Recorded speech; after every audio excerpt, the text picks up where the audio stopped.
তোমার সাথে সারা রাত ধরে কাস্টম খেলবো।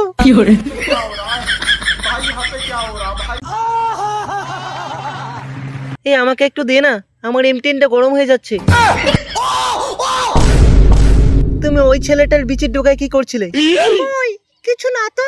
আর তোরা শালা আমার বউটাকে একা পেয়ে 1v4 কাস্টম খেলছিস? ছ্যা ছ্যা ছ্যা, এ তুমি কি বলছো মালদা? আরে শালা, তোর না মঙ্গল গ্রহ থেকে আইডিয়া আনার কথা, তুই এখানে কি করছিস?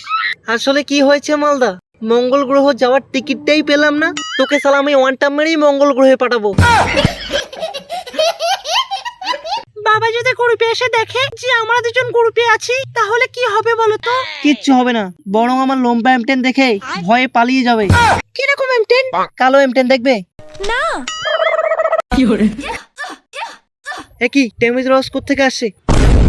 কি হরে একা একা গ্রুপে কি করছিস দিদি ভাই? কই কিছু না তো, নতুন কি ইভেন্ট দিয়েছে সেটাই দেখছিলাম। কিন্তু তোর এখানে ড্যামেজ লস কোত্থেকে আসছিল? আসলে ये फंस गया सी है। ছেড়ে দাও ওদিকে, নইলে আমি নিজেকে নিজেই ওয়ান টাইম মেরে দেবো।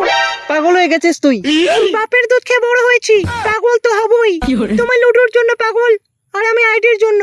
এরা তোকে আইডি দেবার তালেই নেই রে মা, বরং তোকে আইডির লোভ দিকে লাগানোর তালে আছে। সঠিক বলেছেন। তার চেয়ে তুই আমার M10টা নেই, আমার M10-এ দুটো বিচিও আছে। না বাবা, আদের কাছে লম্বা M10 আছে যেটা তোমার কাছে নেই।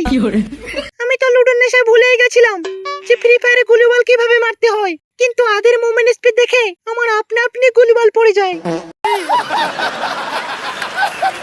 ভাগ্যিস তোর M10টা লম্বা, নইলে 99 ঘরের সাপটা তোর পিছনে ঢুকিয়ে দিতাম। তোমার ওই 99 ঘরের সাপটা আমার লম্বা M10 দেখে যেন পালিয়ে না যায়।